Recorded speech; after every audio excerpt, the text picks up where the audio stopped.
So আমি এখান থেকে আসলে দুইটা নিয়ম পাচ্ছি। একটা নিয়ম হলো যদি কখনো তোমার 90 ডিগ্রি অথবা π/2 এর বিজোড় গুণিতক হয় তাহলে অনুপাতগুলো রূপান্তর হবে।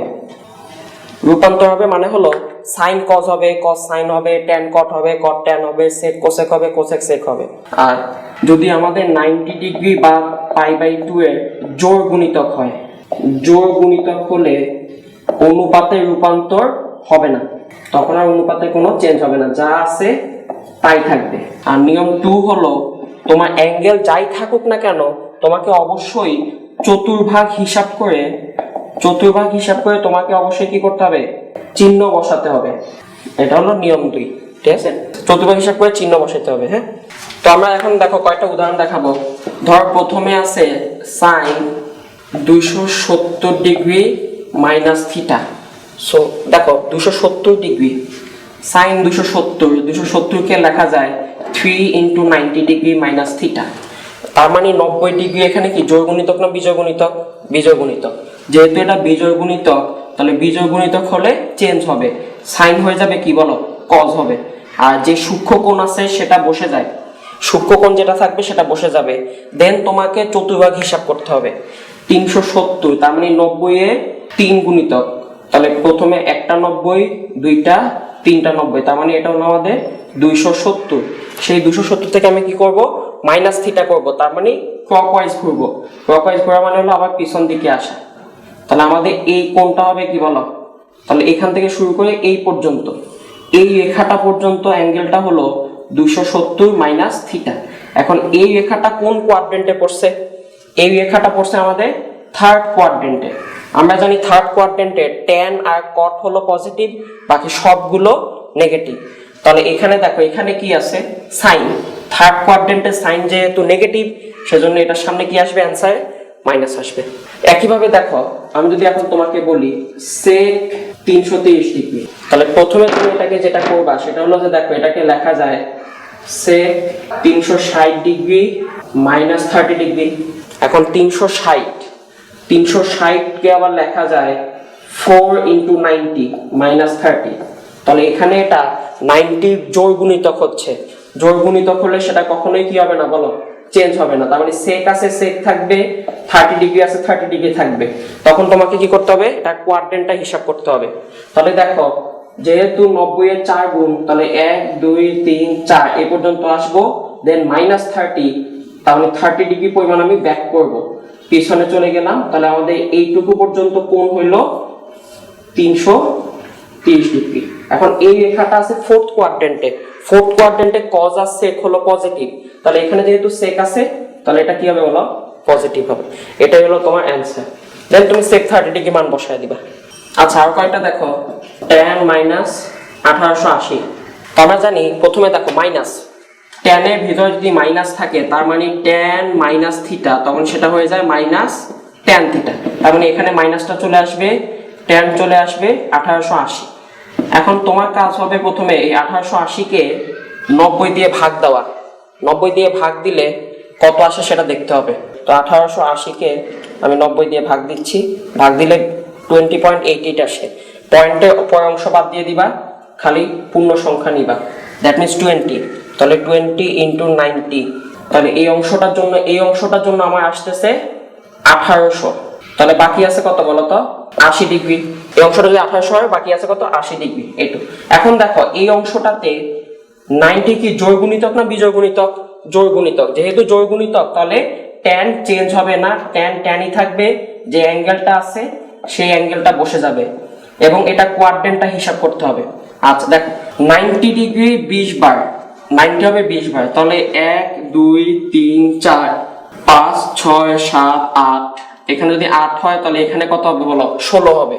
16 হলে এখানে কত হবে, আবার 20 হবে, কারণ এই রেখাটা হলো 4 বার ঘুরে আসলে এই রেখাটাতে আসে। তাহলে 20 বার যখন ঘুরবে তখন এই জায়গায় আসবে। এই জায়গায় আসার পর সে যখন আবার 80 ডিগ্রি বেশি গেল পজিটিভ, তার মানে অ্যান্টি ক্লকওয়াইজ এদিকে যাবে 80 ডিগ্রি, তখন তার রেখাটা কোন জায়গায় আসবে বলো, ফার্স্ট কোয়াড্রেন্টে আসবে। এখন ফার্স্ট কোয়াড্রেন্টে সবই পজিটিভ, তাহলে ট্যান এখানে কি হবে, পজিটিভ হবে, আর মাইনাসটা হবে যে আগে যে মাইনাস ছিল সেই মাইনাসটা থেকে যাবে। তাহলে এটাই হলো আমাদের কি বলো, অ্যান্সার। আচ্ছা একইভাবে দেখো আমি যদি তোমাকে এখন বলি cos minus 1000 degree, first of all মাইনাসের চিন্তা করতে হবে। মাইনাস cos মাইনাসকে কি মাইনাস কি থেকে যায় নাকি গাইড করে দেয়? গাইড করে দেয়। তাহলে cos এর জন্য মাইনাসটা চলে যাবে, শুধু cos 1000 ডিগ্রি থাকবে। তাহলে তোমার প্রথম কাজ হলো এটাকে 90 দিয়ে ভাগ দিয়ে ফেলা। 90 দিয়ে ভাগ দিয়ে ফেললে কত আসে? 11 ইনটু 90 ডিগ্রি। তাহলে 11 বার যায়, 11 ইনটু 90 করলে আসে 990। এখানে যদি 990 হয় তাহলে আমাদের থাকবে কত? 10। এখন দেখো এটা 90 ডিগ্রি জোড় গুণিতক না বিজোড় গুণিতক? যেহেতু এটা বিজোড় গুণিতক সেজন্য cos হয়ে যাবে sin 10 ডিগ্রি, 10 ডিগ্রি থাকবে। দেন কোয়াড্রেন্ট হিসাব করে এটা মান বসাইতে হবে। 90 হলো 11 বার, 1 2 3 4, এটা যেহেতু 4 তাহলে এটা হবে কত? 8 9 10 11, মানে এই পর্যন্ত। দেন আবার 10 ডিগ্রি বেশি, তাহলে এখান থেকে 10 ডিগ্রি বেশি, 10 ডিগ্রি বেশি হতে তাহলে রেখাটা কোন জায়গায় গেছে বলো তো? ফোর্থ কোয়াড্রেন্টে চলে গেছে। ফোর্থ কোয়াড্রেন্টে cos হলো পজিটিভ আর এখানে cosই আছে, সেজন্য এটা কি হবে বলো? প্লাস হবে। কখনোই আমরা এই এখানে কি আসছে sin, এটা দেখে আমরা কখনোই চিহ্ন বসাবো না।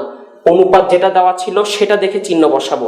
তার মানে cos দেওয়া ছিল, এই কোয়াড্রেন্ট হিসাব করে cos অনুযায়ী চিহ্ন বসাবো, কখনোই sin অনুযায়ী চিহ্ন বসাবো না। এখন আমরা যেটা দেখবো সেটা হলো কয়টা মান নির্ণয়। তোমাকে এই 80টা মান বের করতে বলছে। সো তোমার প্রথম কাজ হলো দেখো cos 18 থাকলো, সমস্যা নাই। cos 162, 162 এটাকে লেখা যায় 180 ডিগ্রি মাইনাস 18 ডিগ্রি। এরপর দেখো cos 234, এটা কত লেখা যায় বলো? আমি যদি এটাকে লিখি যে cos 180 ডিগ্রি যোগ আমাদের কত আসবে বলো? cos 1386, 1386 মধ্যে 90 কতবার যায় দেখো তো?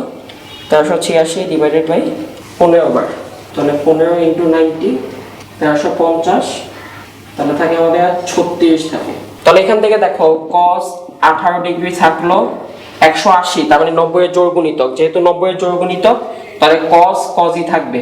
আর এটা হলো কোন কোয়াড্রেন্ট সেটা দেখতে হবে, সূক্ষ্ম কোণ বসে যাবে 180 মাইনাস 18, তাহলে 180 মাইনাস 18, তার মানে 180, সেখান থেকে আবার ব্যাক করতে হবে 18 ডিগ্রি, ব্যাক করলে সেটা আসতেছে আমাদের সেকেন্ড কোয়াড্রেন্ট। এখন সেকেন্ড কোয়াড্রেন্ট হলো তোমার সাইনের ঘর, কিন্তু এখানে আছে cos, তাহলে সে একটা মাইনাস আসবে। একইভাবে 180-180-র জন্য cos থাকবে, সূক্ষ্ম কোণ বসে যাবে। এখন এটা কোন কোয়াড্রেন্ট সেটা হিসাব করতে হবে। 180-র সাথে আমি 54 যোগ করতেছি, তাহলে 180-র সাথে 54 যোগ করতেছি, 54 যোগ করলে সেটা চলে যাবে আমাদের থার্ড কোয়াড্রেন্টে। যেহেতু থার্ড কোয়াড্রেন্টে চলে যাচ্ছে, থার্ড কোয়াড্রেন্ট হলো কার ঘর? tan থিটার জন্য পজিটিভ, বাকি সবগুলোর জন্য নেগেটিভ, তাহলে থার্ড কোয়াড্রেন্টে এটা আসবে মাইনাস।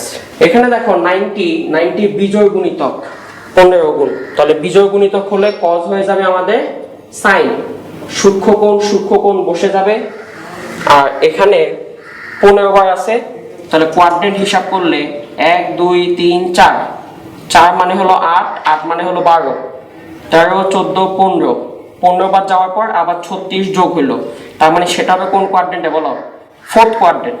তাহলে এই অ্যাঙ্গেলটা আছে fourth quadrant, fourth quadrant cos এর ঘর, সেজন্য পজিটিভ আছে, পজিটিভই থাকবে। তো এখান থেকে হিসাব করলে দেখা যাচ্ছে 18 চলে গেল, এখানে থাকে sin 36 ডিগ্রি, sin 36 থাকলো, cos 54, এটা পরিবর্তে লেখা যায় 90 মাইনাস 36, 90 থাকার কারণে cos হয়ে যাবে sin 36 থাকবে, আর এটা ফার্স্ট কোয়াড্রেন্ট সেজন্য পজিটিভ, তাহলে যা আছে তাই থাকবে। তাহলে এটা চলে গেল, অ্যানসার কত বলো? 0। আচ্ছা দেখো এখানে একটা মান নির্ণয়, cos 420 degree sin minus 30 degree, তাহলে আমরা প্রথমে এগুলো সবগুলোকে সূক্ষ্ম কোণে ভেঙে ফেলি। সো cos 420 এটাকে ভেঙে লেখা যায় 360 যোগ 60 ডিগ্রি। এখন সাইন মাইনাস, আমরা জানি সাইনের ভিতর মাইনাস থাকলে সেই মাইনাসটা তোমার সামনে চলে আসে, তাহলে সেই মাইনাসটা এখানে মাইনাস চলে আসলো, সাইন থাকলো, তাহলে 300, এটাকে লেখা যায় 360 মাইনাস 60, ঠিক আছে। এরপর দেখো মাইনাস সাইন 870, কে ভেঙে লেখা যায়, 870 কে আমরা লিখতে পারবো 810 আর হলো 60, আর cos 570, এই cos 570 কে লিখতে পারবো cos 540 আর হলো 30, এখন দেখো cos 360 মানে হলো 90 এর 4 গুণিতক মানে জোড় গুণিতক হলে cos থাকবে 60 ডিগ্রি থাকবে। দেন কোয়াড্রেন্ট হিসাব করে তোমাকে চিহ্নটা বসাইতে হবে, একটা দুইটা তিনটা চারটা, এই হলো 360, তার সাথে 60 ডিগ্রি যোগ, তার মানে সেটা কোন কোয়াড্রেন্টে আসতেছে? ফার্স্ট কোয়াড্রেন্টে অল পজিটিভ। দেন এখানে দেখো 360 তার মানে জোড় গুণিতক, সাইন থাকবে 60 ডিগ্রি থাকবে, কিন্তু এই কোয়াড্রেন্টে হিসাব করো 360 মানে হলো এই রেখাটা, এখান থেকে তোমাকে কি করতে হবে? 60 ডিগ্রি বিয়োগ করতে হবে। 60 ডিগ্রি বিয়োগ করলে তুমি চলে যাচ্ছ ফোর্থ কোয়াড্রেন্টে সাইন নেগেটিভ, ওই মাইনাস আর এই মাইনাস দুইটা মিলে কি হয়ে যাবে বলো? প্লাস হয়ে যাবে। দেন মাইনাস সাইন 810 মানে হলো 9 × 90, তার মানে 90 এর বিজোড় গুণিতক হলে সাইন হয়ে যাবে কি বলো? cos, আর 60 ডিগ্রি থাকবে। এখন বিজোড় গুণিতকের জন্য কোয়াড্রেন্ট হিসাব করো, 90 ডিগ্রি কোণে ঘুরবে 9 বার, তাহলে 1 2 3 4 5 6 7 8 9, এখান থেকে আবার কি করবে? 60 ডিগ্রি যোগ, তার মানে এখান থেকে 60 ডিগ্রি 9 বার আসে এই পর্যন্ত, তারপর 60 ডিগ্রি, তার মানে এটা কোন কোয়াড্রেন্টে আসছে বলো তো? সেকেন্ড কোয়াড্রেন্ট সাইনের ঘর, তার মানে যা আছে তাই থাকবে, চিহ্নে কোনো চেঞ্জ হবে না। এরপর আসে cos 540 ডিগ্রি মানে হলো 6 × 90, দ্যাট মিন্স জোড় গুণিতক হওয়াতে যা আছে তাই থাকবে, অনুপাতে চেঞ্জ হবে না, সূক্ষ্ম কোণটা বসে যাবে, কিন্তু কোন কোয়াড্রেন্ট সেটা হিসাব করতে হবে। যেহেতু 90 এর 6 গুণ, তার মানে আমি যদি কোয়াড্রেন্ট হিসাব করি তাহলে 1 2 3 4 5 6 এই পর্যন্ত আসে, আসার পর সেটা আবার 30 ডিগ্রি যোগ হবে, যোগ হলে সেটা কোন কোয়াড্রেন্টে চলে আসে বলো? থার্ড কোয়াড্রেন্টে cos হলো নেগেটিভ, সেই মাইনাস আর প্রশ্নে মাইনাস মিলে কি হয়ে যাবে? প্লাস হয়ে যাবে। এখন তুমি যদি মান বসায় দাও, cos 60 মান হলো কত বলো? হাফ, sin 60 মান হলো √3/2, cos 60 মান হলো হাফ, আর cos 30 মান হলো √3/2, তাহলে আমার এখানে আসে √3/4, দুইটা যোগ করলে আসবে √3/2, এটা হলো আমাদের এই অঙ্কটার অ্যান্সার।